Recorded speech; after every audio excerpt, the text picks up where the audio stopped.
What is up, NFL fans? Welcome back to another episode of For Your Viewing Pleasure. I'm your host, Jeff Hartman, joined by Wesley Coleman. We are entering in week 2, and this is interesting waters here, Wesley. Welcome back to the show. How's it going?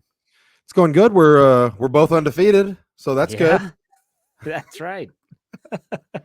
Can't be Hey, upset about it. congratulations to both the Saints and the Steelers for winning their games. They looked vastly different from one another, but a win's a win. And we look at the records right now, and one doesn't say that you blew out a really bad Carolina Panthers team, and one doesn't say that you barely beat a not so great Falcons team. So there you go. Hey, we both gave up 10 points. Great defenses. That's true. That is true. I will say I think that the Falcons offense is a little bit more prolific than Carolina, but that's just a hunch. Okay. Let's not dive too much into week 1. Let's move on to week 2. This is kind of like the Turning the Page podcast as we get you geared up. And in case you missed last week's episode, this is not your typical podcast. As we go through every single game, we break it down into categories, like our first category, must-see television. So we spoke a little bit before we hit the record button on this podcast, and this slate of games is rough, man. Like this is not a great week of NFL football, but if you had to categorize any of these games as must see, which one is it, or which ones are they? I mean, listen, Tom Brady's working one game this week, and it's the Dallas Cowboys and the New Orleans Saints. Are you going? I will be at the game. Yes. Nice. I thought you would be. 2 weeks in a row, I'll be at the games. I didn't know if I would ever pick a Saints game as the most watched game this year. Going into last week, I wasn't pounding my chest about what the Saints are going to do, but they scored 47 points. Yeah. And this is going to be a must-watch game. Again, they put Tom Brady on it. Like, they're intending on everybody to hear his voice and watch it. And it's a noon game in Dallas. And you all will be – this is going to be a good test for the Saints because, again, like I said at the opening of the show – I mean, you beat the hell out of a really bad team in week 1. So let's see what you do against a pretty good team because Dallas is a pretty good team and they blew the doors off of the Cleveland Browns, who it's neither here nor there, but still, okay, I agree with that. I actually agree with the Saints and Cowboys. I'm going to go with Thursday Night Football.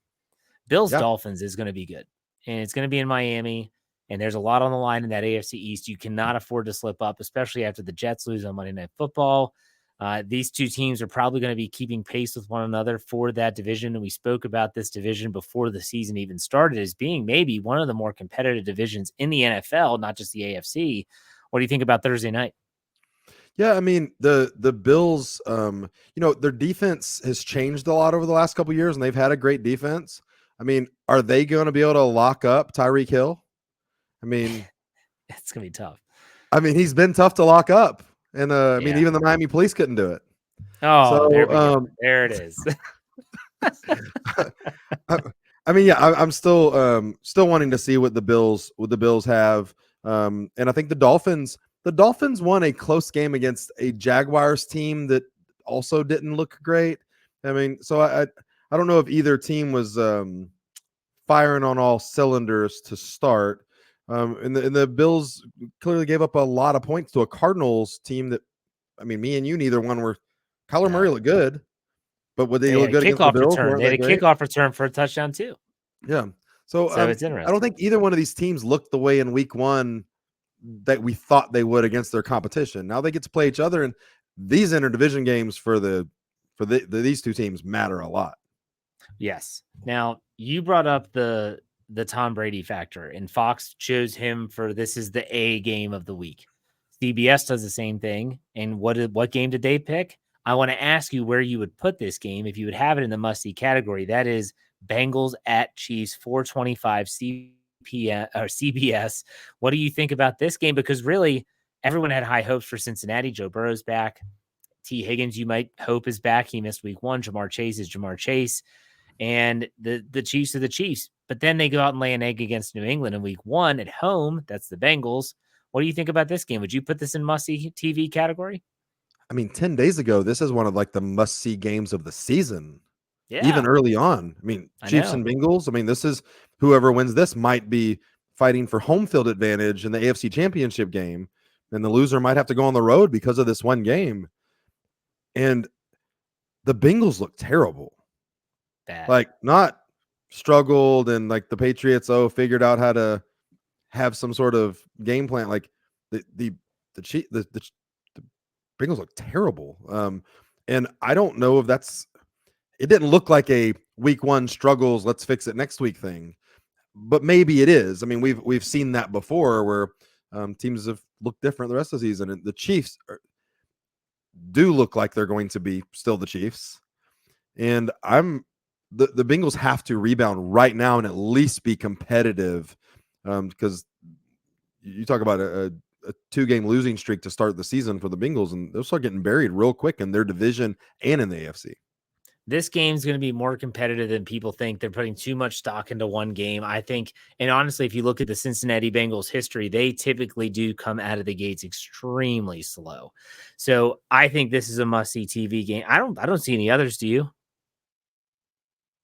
No, this is it's really a rough. I mean, I could start talking into my way into um, a couple of other games. The Bears Texans, maybe a little bit. Caleb Williams didn't light the world on fire, but their defense looked really good. And I mean, I could start looking at things that are interesting, but no, there's not a must see game. Okay, so And there's probably not even the 3 we talked about. Let's talk about the fantasy lineup games again. These are games that really you're only going to watch if you have someone in your fantasy team or your daily fantasy league. And you're like, I'm not watching this game unless I have to worry about these players. And again, not a lot of options here, Wesley, because we already talked about a lot of those games. Let's try to find another game. Is there anything that pops out in terms of fantasy football games? Yeah, the 49ers and Vikings. I mean, we've talked about before. Justin Jefferson is quarterback proof. Not that Sam Darnold looked terrible, but Right. he's going to get his points. And then the 49ers, I mean, you got the question of, is Christian McCaffrey going to play? If he doesn't play, doesn't matter. And is Jordan Mason going to be the number 1 overall picked up person in the history of fantasy football this week? And then maybe never not play another game this season. I mean, and then you still got Deebo Samuel and the superstar Brandon Ayuk.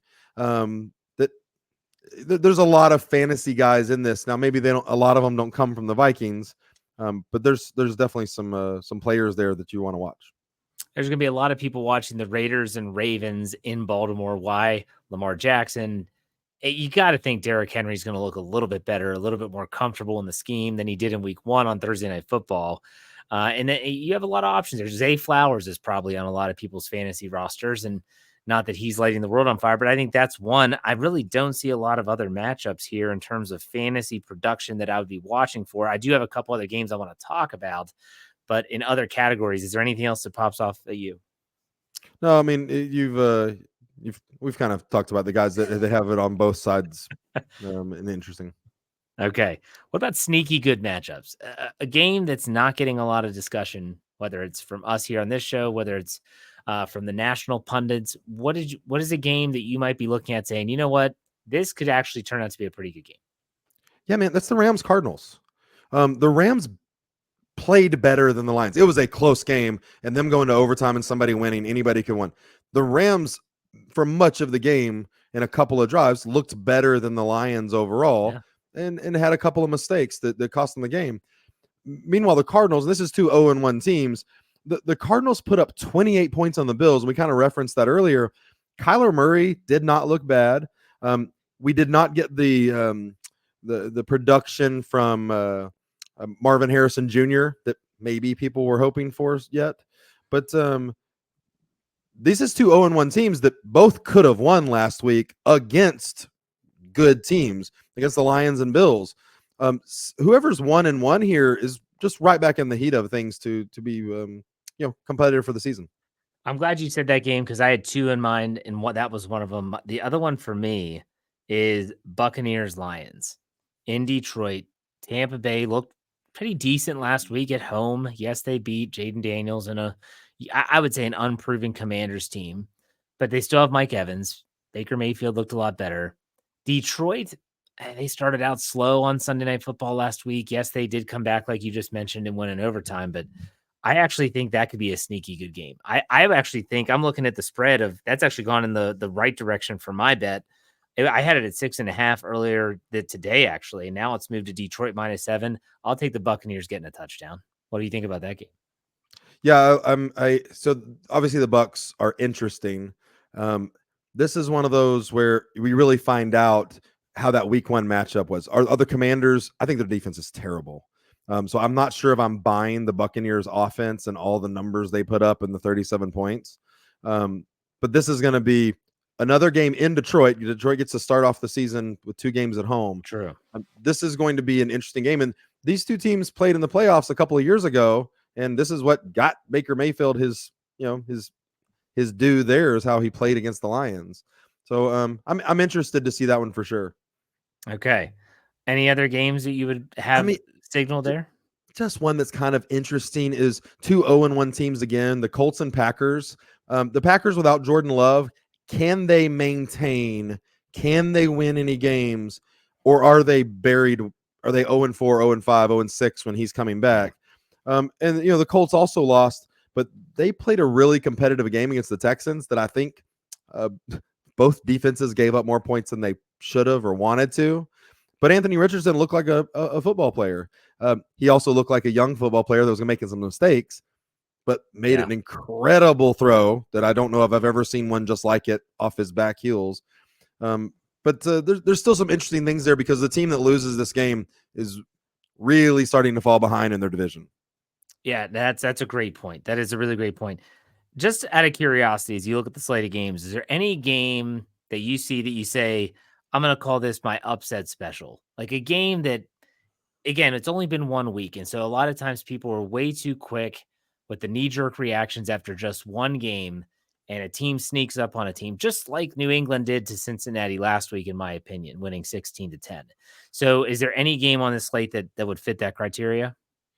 I mean, if you're looking at, and I talked about the Bears Texans earlier, I bet nobody is expecting the Bears to be competitive in this game. Houston is favored by 7, which is a huge spread for a week 2 game of 2 1-0 teams. And it's not because of Caleb Williams. And I think he's going to, not having Roma Dunze is not great for him. But the Bears defense really looked legit. And again, they're playing the Titans. I know the Titans aren't great. But at the same time, the Texans defense didn't look good. So if there's a way for the Bears offense to start clicking, it's against a defense that kind of struggled last week. And the Bears defense comes away with a turnover or a pick 6 again. That could really be the difference in this game. And I think that'd be a huge upset. I don't think anybody's picking the Bears to beat the Texans after what they both looked like last week. What'd you say the spread you had? 7 points? 7 points. Yeah. So the game that keeps popping to me is a spread that's only 3.5, and it's the visiting team, so keep that in mind. It's Jets Titans in Tennessee.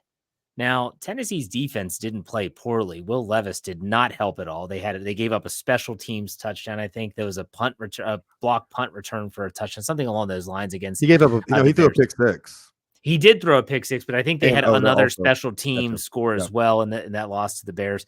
But man, the Jets, I don't know what to think about the Jets. Let me ask you this. What did you think of Aaron Rodgers on Monday Night Football? I don't want to say he looked old because if you say he looked old, it looks like he couldn't come back from that. I think he looked like there was some times he looked like he hadn't played much in the last year. I think he looked like he was playing with a bunch of guys who were undercoached. He's playing with a lot of young guys who didn't look like Garrett Wilson. I think has all the talent in the world. He was in the wrong place, running the wrong route, doing the wrong thing 3 or 4 different times. And Aaron Rodgers was, you could tell, annoyed, but didn't go off on him yet. Yeah. I think they have a bad coaching staff or bad leadership of head coaching. I don't know about the whole coaching staff, maybe the whole coaching staff. There's some bad leadership there that I think they're counting on Aaron Rodgers to kind of be the veteran presence more than maybe the coach. And that's, with these young guys, I'm not sure if that's a good situation. He might stay healthy, and Breece Hall might stay healthy, and Garrett Wilson might stay healthy, and they might still be a really bad team. That's true. Yeah, it's absolutely true. I think that, I was shocked when I only saw the Jets were giving 3.5 because everyone thought the Jets were going to be very competitive. So something happened on Monday Night Football that the books are not leaning as hard their way. So this would be, if I'm going to do an upset pick, it might be Tennessee at home, but they're going to need some help. That's for sure. Hey, the Jets. I mean, what was supposed to be a thing is that their defense is good, but the offense is up and coming, Right. and Aaron Rodgers is going to be able to score enough points. They gave over 400 yards to the 49ers. Yeah. Like, and I don't care that it's the 49ers. If you're a top 5 defense, that doesn't happen. So That's no Christian McCaffrey, by the way. and that's no Christian McCaffrey. So I'm not sure. Like they could be in trouble. I mean, it's early. All right. I don't want to call week 2 a must win. I'm not that guy. I get it. But they need to get some positive vibes going there. All right, so this is a bad slate. So we have a lot of options for this next category, and that is the dud of the week. So which game, when you look at this slate, you say, good Lord, unless you're a fan of these two teams, you're not watching this. This has got to be the worst game. What do you think? I mean, I'm just going to mention this. It's almost you could pick 2 1-0 teams with the Seahawks and Patriots. Like, okay, you don't have to squint your eyes very much to go Seahawks Patriots as being the worst thing going on. But I think it's by a landslide, the Giants and the Commanders. I agree. Those are the two games. Daniel Jones, since signing his 4-year, $160 million deal, has thrown 3 pick sixes and 2 touchdowns. He's given the defense on the other team more touchdowns from passes than he has to his own team. And I get it, he missed some time, but I don't care. That's crazy. And I mean, if he can't get it right against the Commanders, he can't get it right. But they scored 6 points at home to open the season. This might be a bad game. And those uniforms were hideous. The Giants uniforms were atrocious. I mean, hey, I lived through the Bumblebee uniforms of the Steelers back in the day, the black and gold stripes, horizontal stripes. Those were worse. They're bad. I think those were really bad. It looked like the World League of American Football kind of uniform. But yeah, those are the two games though that I had pegged as the dud of the week, and you got them both. You said the Seahawks, they just don't do anything for me, and the Patriots, they're going to win those low scoring games. That's about it. And then you obviously have the game that you brought up, Giants Commanders, which unless you're a fan of those two teams, you are not watching that. I don't even think there's a lot of fantasy value in that game. Like who are you having on your team that would make me want to watch that game? Maybe Terry McLaurin? Maybe Malik Neighbors and Terry McLaurin. Okay, I'll give you that. And I mean, the Seahawks Patriots, I don't think it's crazy to think that could be a 3-0 game. How does any team have a 3.5 point spread in that? I mean, the Seahawks are favored by 3.5. Can they score 3.5? Oh my gosh, no ways. And Patriots are at home. Yeah, that's crazy. That's crazy line. All right, this is awful. Let's go to the final category, which is you can only watch one. And that is obviously where if you had to pick just one game, we try to keep our fan bias aside. I know you can this week. That's fine. You can. I'm not doing it. I'm not keeping my fan bias aside. So this is okay. Go ahead. You already talked about it. Tom Brady's doing the game on Fox. It's going to be a 1:00 kickoff down in Big D and in Dallas. So go ahead and talk about it. Yeah, and so I think it's interesting and I'm not necessarily thinking this is going to be the most competitive game. But the Saints exceeded all expectations by scoring 47 points in week 1. And I don't care that it's against the Panthers, who I've said I think is the worst team I've ever seen last year and ever in history of football. They're terrible. But really good teams beat bad teams 47-10. And I didn't know the Saints were a really good team, and I still don't know if they are, but they did what a really good team should do. And where I think the big problem is, and the Saints ebb and flows with their offensive line, and specifically Trevor Penning. Last week, the Cowboys against the Browns had 17 quarterback hits. I don't track quarterback hits, but I've never heard of that. Yeah, 17 quarterback hits in one game against Deshaun Watson, who's supposed to be kind of athletic and can move. Micah Parsons had 9 quarterback pressures and 5 quarterback hits. That's insane. I'm scared for Derek Carr. And I don't know if this game's going to end up being as competitive as I'm kind of hoping, but it is a much watch game after the scores of last week for both of these Sure. teams, and it looks like a good clash. I'm going to go Bengals Chiefs. I'm curious about the Bengals. Can they rebound? Kansas City, just like Detroit's opening up with 2 straight home games. And I think this is going to be a closer game. Kansas City's giving 6 right now. That's the line I have in front of me. I'd be tempted to put the Bengals getting 6 on that. I just don't think they're that bad. I agree. But Like no team is eliminated from playoff contention after the first week. No team is qualifying for the Super Bowl after 1 week. We can't write off the Bengals. They're too good. And this is the matchup that would be like one of the matchups of the entire season if you're looking at the slate of games before the season even started. So we can't write off the Bengals. They're too dang good. All right, man. It's been a good show. This is an ugly slate of games. Week 3 can't get here soon enough for this show, but still, We tell sold us it what's well going though. on with. We tried. We tried our best. What's coming up on the Dome Patrol podcast? Tell us about that. Your social media stuff. Plug all that. Yeah, we've got a game preview coming out this week with the Dallas Cowboys podcast that is covered by FFSN. We just had a reaction of that'll come out tomorrow of did we overreact from the win, which maybe everybody did. But you can find me at @WhoDatWesley13. You can follow the Dome Patrol podcast on @Dome Patrol PCast on X. Jeff, how can we find you? Yeah, you can check us out at the Steel Curtain Network. Anywhere we get your podcasts, Twitter, YouTube, whatever. Steel Curtain Network. You can find me at jhartman, HARTMAN_PIT. That's a wrap, man. Good show. Thank you very much for your time. We'll see you next week for another podcast, getting ready for week 3. Take it easy, Wesley. We'll see you.